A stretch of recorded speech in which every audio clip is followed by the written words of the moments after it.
Good morning, everyone. Thank you for joining us today for TSM Sunday School here on YouTube or on the church website, or maybe somehow you're watching it on Facebook or some other device. I don't know how you're watching it, where you're watching it. Maybe you're watching with your family. Maybe you're watching it by yourself underneath your covers in a dark room.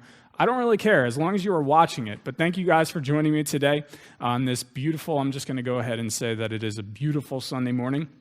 And thank you guys for tuning in wherever, however you are watching. So last week, we started with the book of Hebrews. Now, if you remember, kind of talked about it last week, but we are not doing this like our normal series. So instead, think of this like a mini-series through the book of Hebrews, where I'm going to be jumping around within the book, back and forth between different chapters. Last week, we were in chapter number 2 of the book of Hebrews, where we were talking about the fact that we should never forget our faith because Jesus humbled himself to the point of death on the cross, but now he is ultimately exalted and will be returning again. So we should never forget, we should never neglect our great salvation that we have through Jesus Christ and the death that he offered for us on the cross. And so we talked about that faith and how we should never neglect it last week. But the question that I have today is, what exactly is that faith? And today we're going to be talking about, in week 2, as you see, we're going to be talking about Hebrews chapter 11, verses 1 to 16.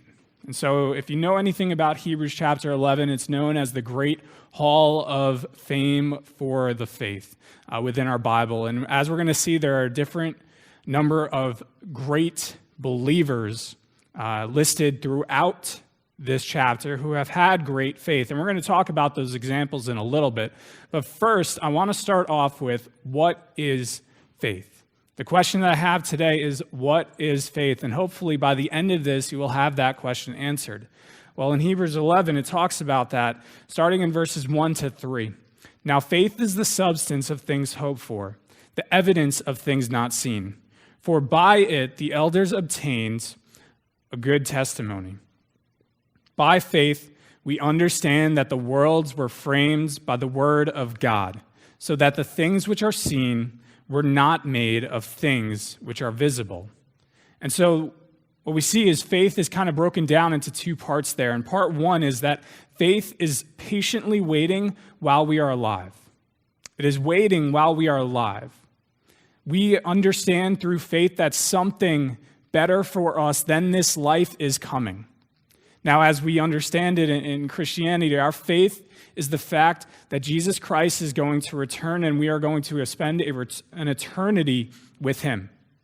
And we are patiently waiting for that. Right? This world, as Pastor talked about in his service today, and as I'm sure you all know, is in the state of chaos. It's in this weird phase of existence here in 2020 that I kind of really can't stand, TBH. As your youth pastor, 2020 kind of stinks. Even though I did have a really awesome thing happen in terms of my son being born, that's but everything else has kind of been pretty garbage. But with faith, in this first part of patiently waiting while we are alive, we understand that this world is not our eternal, our final resting place, that there is an eternity of greatness that we are going to be spending with Jesus. And ultimately, part 2 of that is that we need to have confidence in God. Right? That is confidence that extends beyond just this world and the understanding that this world is it. It's a confidence and a faith that we have in the fact that God is going to come through in his promises here in today as well as in the future. But ultimately, a cool thing that we see from this is that our faith is not baseless. Right? We don't have just this faith where we are blindly following. We don't have this faith where we are just blindly following some teaching without some kind of evidence to back up our faith. Right? Throughout history, we see the validity of the cross being kept.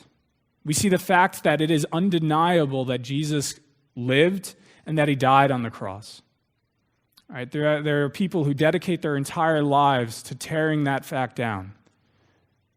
But the fact that there are so many believers 2,000 plus years later and that it's never been disproven, and in fact, there's tons of evidence that proves it, just shows the validity of our faith. Our faith is not baseless. But in that verse, if you notice, it talks about another evidence. Creation itself serves as evidence for our faith. In Psalms 19, it talks about the fact that the heavens are declaring the glory of God. All right, so when you look up at the night sky, you see all the stars twinkling, and you realize and you just see the greatness of who God is. Right? There's always that question of, well, who put it there? Who made the sun and the moon and the stars and all of these things that we see around us? And science has attempted to prove some other thing. But I don't know about you, but the explanation that science has come up with just doesn't seem adequate enough for me. Right? There has to be this designed creation. There has to be this all-encompassing creator who created everything that we see. And the heavens are declaring the glory of God, the fact that he has the ability to do that, the fact that he is such a strong God that he can create all of this around us, that he can create you and me, and that ultimately he can save us. And so our faith is not baseless because that is the God who we are trusting in. Number two, though, what we're going to get out of this chapter is that our examples, or that we see, we are going to see our examples of faith in action. We're going to see people in this chapter. Remember I said that this is kind of the hall of fame of faith, that there are examples within this chapter of people who lived it out. And these are people that we see in the Bible. So here in Hebrews chapter 11, verses 4 to 12, we see, by faith, Abel offered to God a more excellent sacrifice than Cain, through which he obtained witness that he was righteous, God testifying of his gifts, and through it he being dead still speaks. By faith Enoch was taken away so that he did not see death, and was not found because God had taken him. For before he was taken, he had this testimony, that he pleased God. But without faith it is impossible to please him. For he who comes to God must believe that he is, and that he is a rewarder of those who diligently seek him. By faith, Noah, being divinely warned of things not yet seen, moved with godly fear, prepared an ark for the saving of his household, by which he condemned the world and became heir of the righteousness which is according to faith. By faith, Abraham obeyed when he was called to go out to a place which he would receive as an inheritance. And he went out not knowing where he was going. By faith, he dwelt in the land of promise as in a foreign country, dwelling in tents with Isaac and Jacob, the heirs with him of the same promise, for he waited for the city which has foundations, whose builder and maker is God. By faith, Sarah herself also received strength to conceive seed, and she bore a child when she was past the age, because she judged him faithful who had promised. Therefore, from one man, and him as good as dead, were born as many as the stars of the sky in the multitude, innumerable as the sand which is by the sea shore. And so there's 5 people who are listed here in this section of the chapter. And so let's go over these guys. So first we saw Abel. If you remember the story of Cain and Abel, the sons of Adam and Eve, they offered to God, and one, Cain's, was not accepted, yet Abel's gift was accepted. And ultimately Cain would kill Abel. Now, don't kill people. Hopefully I don't have to say that, but don't kill your brother. All right, especially if it's because you have an insufficient sacrifice. Don't do it. But Abel's gift was approved not because of the grandiose nature of it, but because of the faith that he had in giving that gift. All right, so his faith backed his action. Number 2, Enoch pleased God and was raptured. Raptured is a fancy term for being taken up or snatched up by God out of this world. We know 2 guys that were raptured so far, and we know that there's a future rapture that is going to come when the Lord returns and all that stuff happens. But that term rapture just means to be taken up. And Enoch, we don't know too much about Enoch. All we really know about Enoch is that he pleased God, that he walked with God during his day and age. This is one instance where his life is recorded, but also early on in Genesis is another time where we see his life talked about. And he walked with God and he was taken up. And his faith proved this fact. It proved that he was a man who walked with God, and his faith pleased God, and God blessed him because of that. Number 3, Noah built an ark. Now, a lot of people build boats, right? But Noah built a really big boat because God told him that water was going to come out of the sky. Now, we know that water coming out of the sky is rain, right? How many of us know what rain is? Everyone should be raising their hand, right? But at this time, rain wasn't a thing. And so when God comes to Noah and he's like, Noah, I'm going to be flooding this place with rain. Noah's like, all right, I don't know what that is. But his faith was so strong that he built an ark, even though people were probably ridiculing him and saying how stupid you are for building an ark and putting a bunch of animals in it. But his faith built that ark, even though he had no idea that rain was going to come. Number 4, the fourth person that we talk about is Abraham. And Abraham left his home and went to a strange land, all because God came up to him and said, Abraham, I'm going to make of you a great nation, and your offspring are going to be as numerable as the stars in the sky, as numerable as the little sand kernels on a seashore. And I want you to pick up from where you're at, where you're comfortable, where you're safe, where you know you're secure, where you've got a bunch of money and a bunch of people around you and a bunch of love. And I want you to go to this strange land where you don't know anyone, and I want you to establish my nation there. Right? How many times has God called you to go pick up and go to a strange land? Probably not too often. But God has probably called you to get up and go talk to someone, to put yourself into an uncomfortable situation. And faith is the thing that drives us to follow through with God's calling. And here, Abraham got up and left and went to that strange land because of his faith. And finally, we have Sarah. Sarah is Abraham's wife. And Sarah's faith was showed because she waited for a son even though she was old. See, God had promised her that she was going to have a child. She's Abraham's wife, and Abraham was promised that his offspring were going to be as numerous as the sands in the seashore, yet they are really old.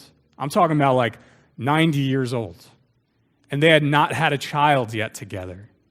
Yet Sarah trusted God, had faith in God because of the evidences that she had seen from God in the past, and trusted and knew that God was eventually going to make a miraculous birth happen, and she was going to have a son. And eventually she did, in Isaac. And so these are 5 great examples of faith. And the final thing that we are going to see today through this, right? The first thing that we saw was what exactly faith was. Right? The second thing that we saw were the examples, and the third thing that we see is this fact that faith ultimately requires patience. Faith requires patience. And so in Hebrews chapter 11, 13 to 16, we see, these all died in faith, not having received the promises, but having seen them afar off, were assured of them, embraced them, and confessed that they were strangers and pilgrims on the earth. For those who say such things declare plainly that they seek a homeland. And truly, if they had called to mind that country from which they had come out, they would have had opportunity to return. But now they desire a better, that is, a heavenly country. Therefore, God is not ashamed to be called their God, for he has prepared a city for them. So we learn an interesting thing about these 5 people. Realistically, all 5 of these examples left this world without ever receiving the ultimate result of their faith here on this world. All 5 of them. Right? Abel sacrificed shortly after he was killed. Right here on this earth, Enoch walked with God, but his blessing was after he was raptured and taken up, and he got to spend an eternity with God, not experiencing death. And so on and so forth. Abraham and Sarah, they would never see the fact that their children, their offspring would become this great nation. They didn't see that. Israel didn't become a thing until much later on. And so with these 5 people, right, they lived their life in faith. And yes, there were some blessings along the way, and yes, God was pleased with them, and yes, God blessed them, but ultimately the promises that they were promised did not come in their lifetime. And yet they still had faith. And that is because they understood that their ultimate was not of this world. The ultimate life that they could live, the ultimate final resting place for them was not of this world. They were not concerned with their home country here, their physical country here. They were concerned about their heavenly country that God was preparing for them. And so we need to have that faith. Right? No, they didn't look at this world and just not care about it whatsoever. But the actions that they lived out each and every day weren't focused on this world. They were focused on God. They were vertically focused, not horizontally. And so we need to exhibit that same faith, guys and girls. We need to exhibit that. We need to live it out and not focus on what this world has to offer, but what God has to offer us. And then we live out that life in this world and impact that world through our vertical focus. And so what does your faith look like? All right, I got to ask you guys this question. How's your faith been looking? Has it been going on the up and up throughout this time? Throughout our separation, have you been growing? Have you been changing? Have you been getting closer to God? Have you been having more and more faith in Him? Have you been building up your faith in the different evidences that you have found to just validate our beliefs? Or have you been letting this time tear you down? Have you been weakening your faith? Have you been just giving in to the temptations of this world? And have you been feeding into the chaos of this world and let that be the thing that controls you? Guys, let me encourage you to not grow weak in your faith. Like I've said, 2020 has been tough for everyone. But you can't let that be an excuse that weakens your faith. You can't let that be a reason for you to take your hand off the plow and take a step back from your relationship with God. Always grow stronger. Always be pushing to grow stronger, guys. Follow the examples that we learn from here with these 5 great people who, yes, went through things on this earth, and yes, were blessed on this earth, but ultimately, throughout their entire life of faith, they never saw the ultimate fruition of their faith experienced until after their death. They weren't focused on their home country or their earthly country. They were focused on their heavenly country. So let your faith push you to focus on that heavenly home that we have for us one day. Guys, I love you all. Thank you for joining us today. I hope you enjoyed this lesson, and I hope you'll be joining us each and every week as we continue in this format on YouTube.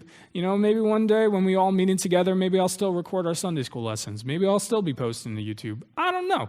But for now, all of our Sunday school lessons are going to be posted on YouTube as well as our church website, so make sure you guys are joining in, checking us out each and every week on that. Also, let me make sure you guys are joining in on our Zoom Bible studies each and every week. We got our middle school guys, we got our high school guys, we got our middle school girls, and we got our high school girls, and we got all our leaders of those groups, and they're all meeting at separate times. If you don't know what time your group meets, make sure you talk to one of your leaders, and they'll know. Or talk to one of the students that have been going to it, and they'll know as well. Let's see, what else we have coming up? Not too much, because we're all socially distanced, and I can't tell you all too much, because I don't know too much about when we're going to be meeting together, but hopefully it will be one day soon. Hopefully I'll be able to see your beautiful faces in person and not be looking at a camera screen lens on my phone, because I really don't like doing that all too much. But yeah, let's see what else we have coming up. We also have our, we got our Youth Pastor Q&A coming up. And so I'm going to be posting on social media for the next few days, asking you all to get your questions ready, as well as asking you if you have any questions specifically that you want to send me beforehand. Maybe it's a difficult question that you want me to have a little bit of time to prepare for, rather than putting me in the spot. But who am I kidding? You're all going to love putting me on the spot. So we're going to have that live stream this Wednesday at 8 o'clock, so make sure you guys join in for our live pastoral Q&A, where you can ask me any question that you may have. And you know what, guys? I might choose to defer on a question. I might choose to not answer it. I might just say, good question, but I got to research it a little bit. And you guys will just have to understand. It's not like you can beat me up about it, because you can't get close to me. Hashtag 6 feet apart, guys. But anyway, love you all. Thank you for joining me. Have a wonderful day. You are dismissed. Peace.